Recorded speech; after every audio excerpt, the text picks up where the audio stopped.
All right, so I have this question here from Olanrewaju, and Olanrewaju is asking a pretty good question. He's saying, as a creative individual, I notice that my best ideas often come from taking time to think deeply and then create. Most of my best and impactful work has always been as a result of careful consideration and effort.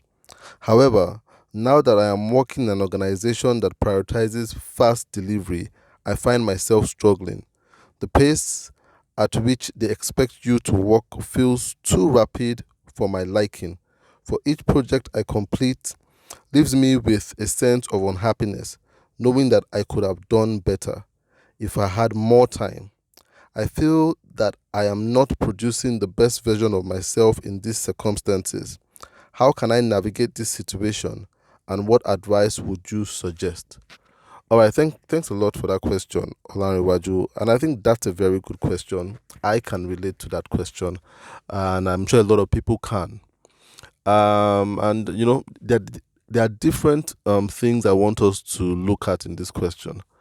First of all, I think it's very important for everyone who is creative to know that your greatest resource as a creative is to have to be able to think, is thinking. Not your software, not your gear, not any of those things. It is your ability to think. That's your greatest resource. That's the greatest thing that you have as an asset, as a creative. And a lot of times I've said there's a difference between being a creative and being a designer. And this is where I think before you take a job, you must be careful to know whether they are hiring you to be a creative or to be a designer. You understand? Very important, and I will come to that shortly. But then I agree with Olanrewaju that thinking is very important, and a lot of time, quality thinking takes time. Now, how much time is where we now is debatable. You understand? And as a creative, I feel there's also a need to have a sense of letting go, because one thing Olanrewaju has said is that sometimes he's unhappy because he looks at his work and he feels like if he had more time he would have done more. But how much more time? And I used to go through this when I used to work on client work as opposed to personal work. I realized that when I was working on personal work, it could take me a month. When I used to do personal artwork, it took me almost a month. I would wake up each day, go to it, go to bed, wake up each day, go to it, go to bed, and just improving on it. Almost a month, weeks, I could be on a personal project, and it comes out wonderful. But we must realize that with client work, and this might be if you are working a business or working in an organization, you are restricted by time. And that means you must come to a place where you let go of the work because the work has to go out. And I think that's a discipline every creative must be able to take on. That discipline of it suffices, it can go out. You understand? To say it suffices. And what that means is that it is good enough, it meets most of the requirements, if not all the requirements, it's good enough to go out. The problem with being a creative is that you want to go past your work sufficing and you want it to surpass.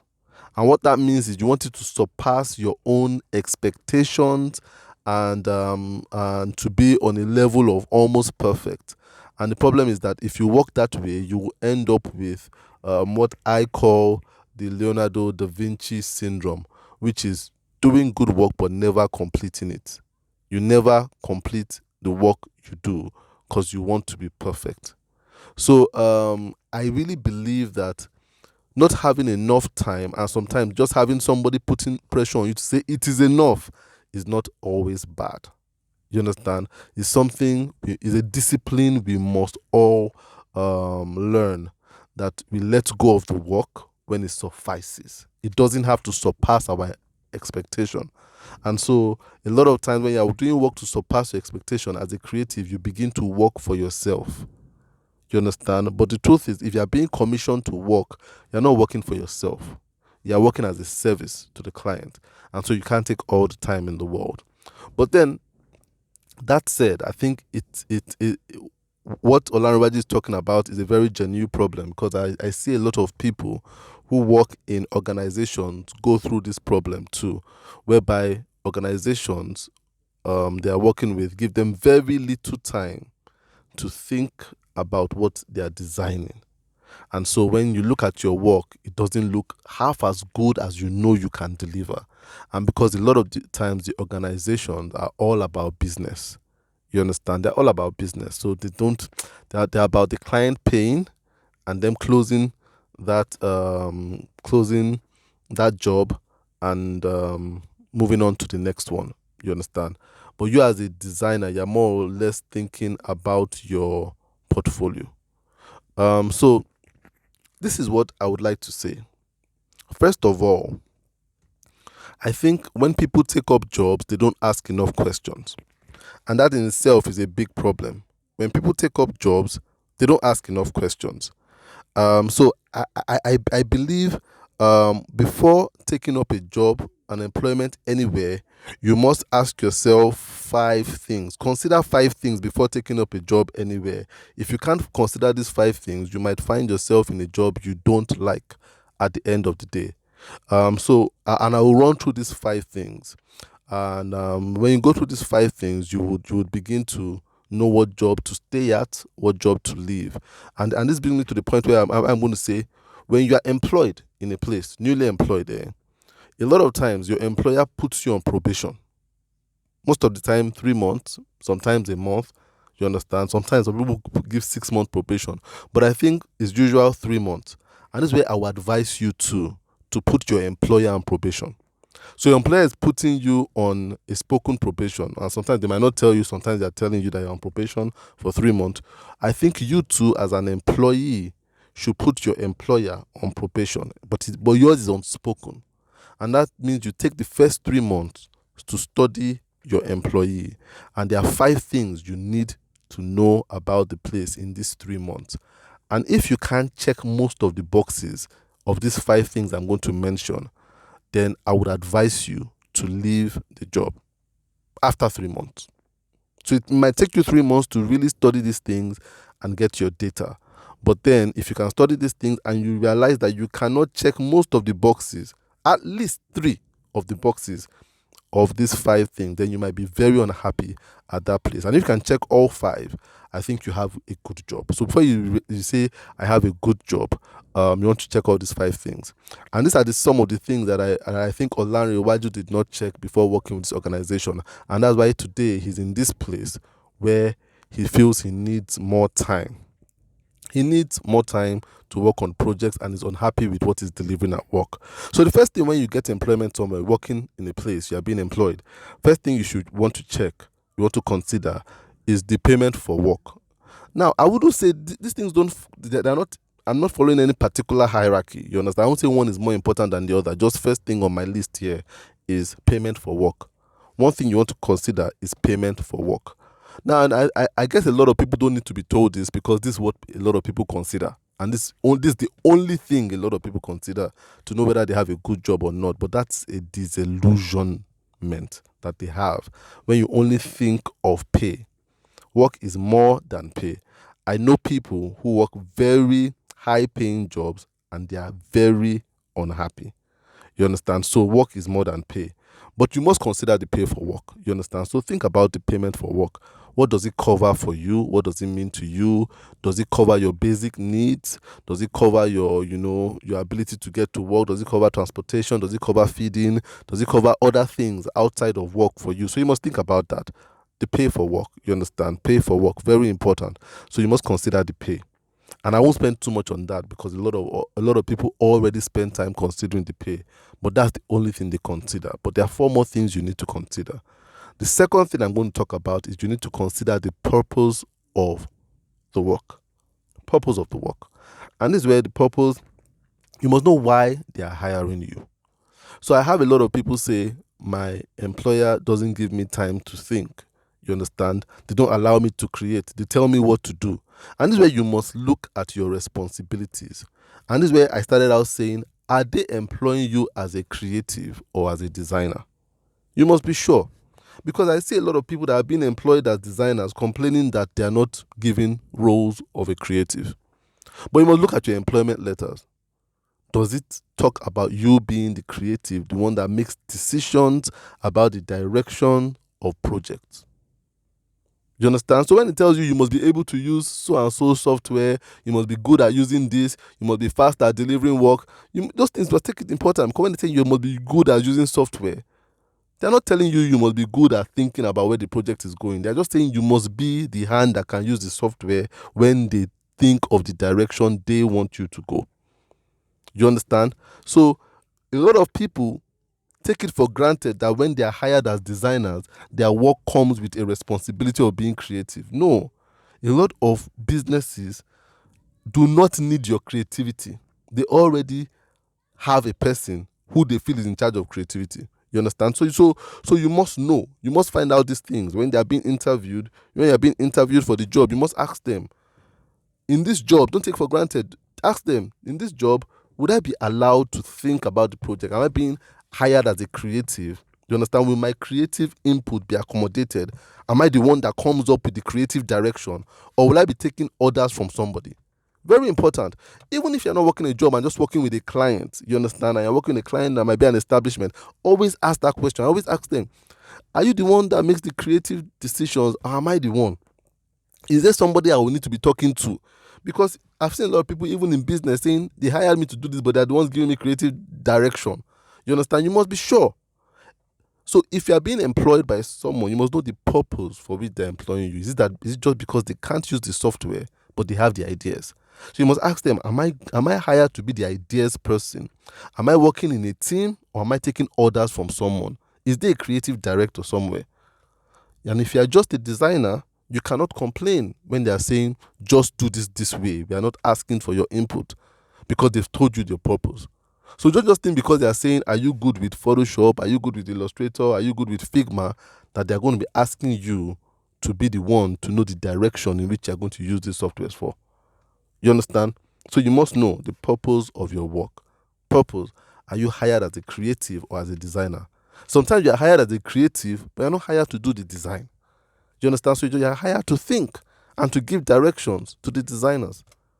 So very important. Never take it for granted that you know that by virtue of the fact that they say they're asking for a designer, it comes with the responsibility of being a creative.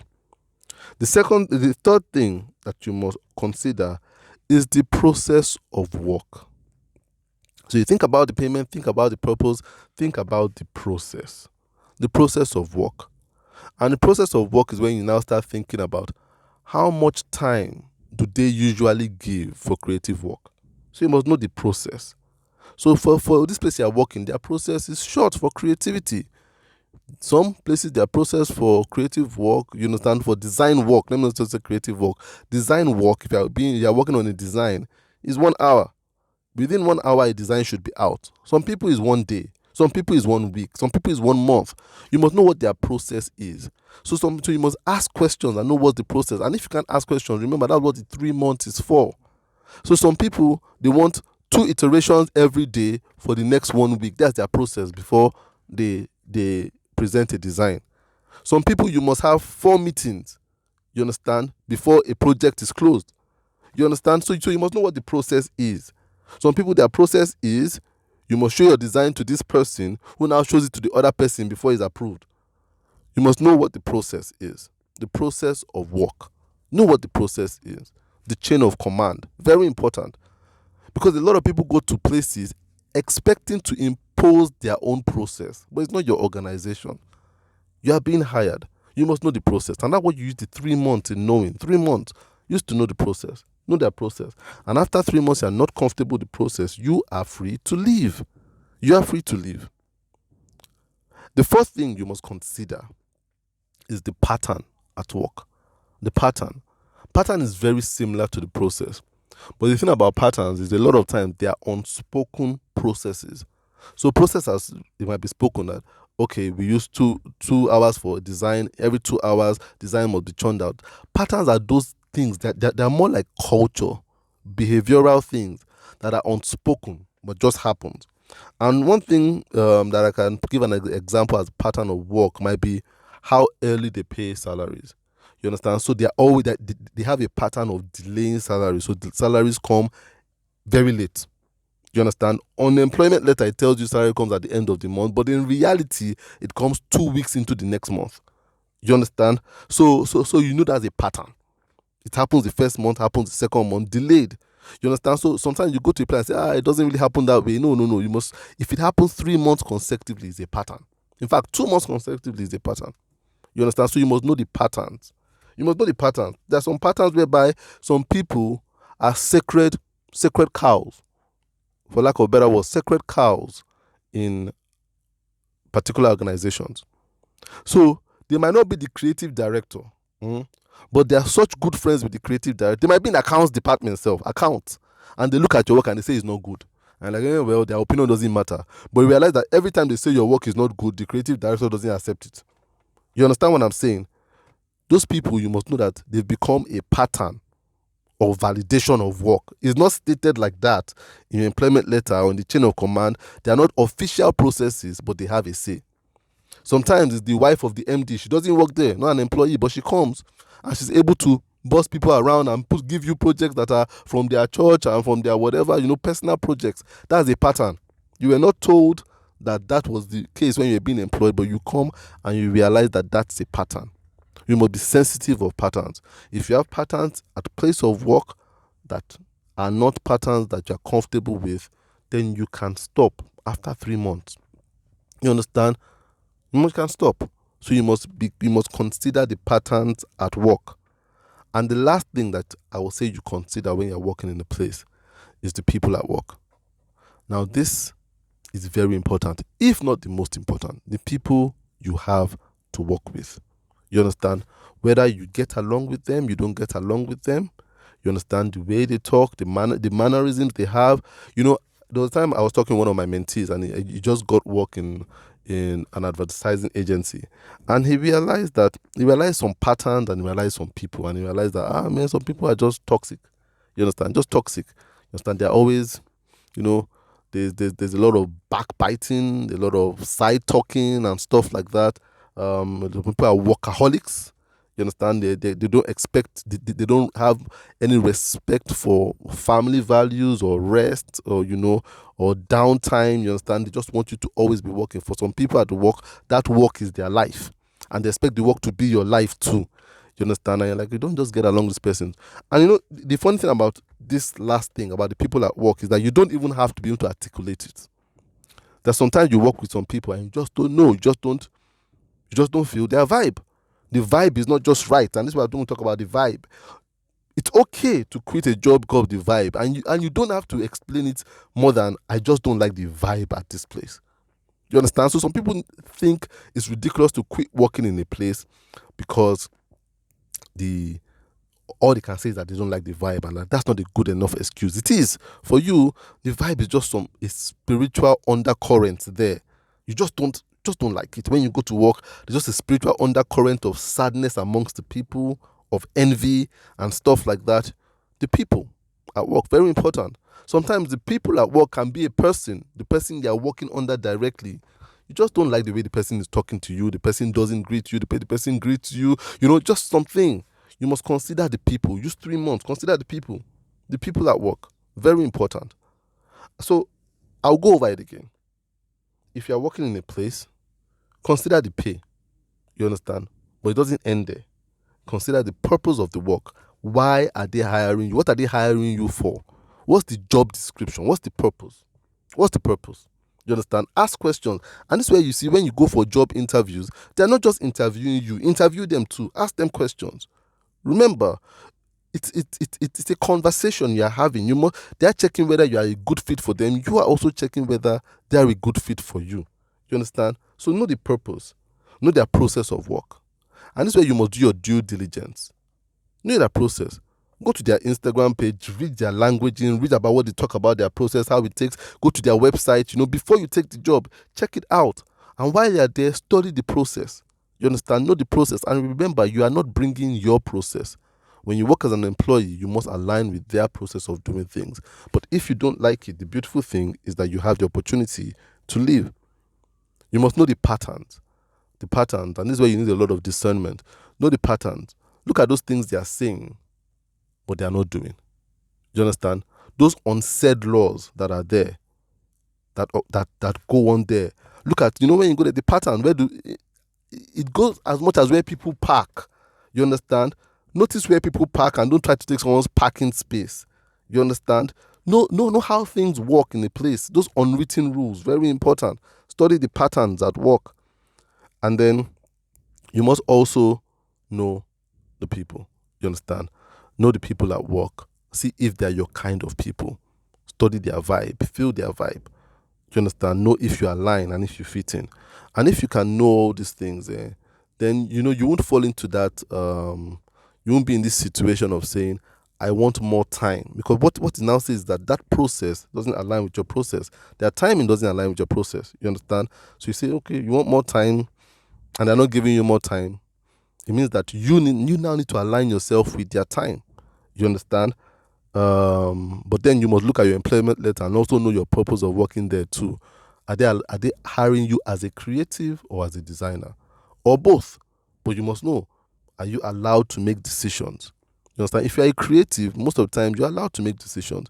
You're allowed to dictate the time sometimes. You understand? If you're a creative. But one thing I know is that most designers are hired as designers, people that know how to use the tool.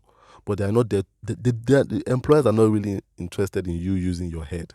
They are not interested in what your brain says. Just the fact that you can use the tool and they can't use the tool, or they are less bothered about using the tool. They are not interested in using the tool. So they are hiring you basically for your hands, not for your head, not for your brain, not for your creativity. So you must know when working in a place that there are a lot of factors to consider, and those factors go a long way to deciding whether you'll be happy in a place or whether you won't be happy working in a place.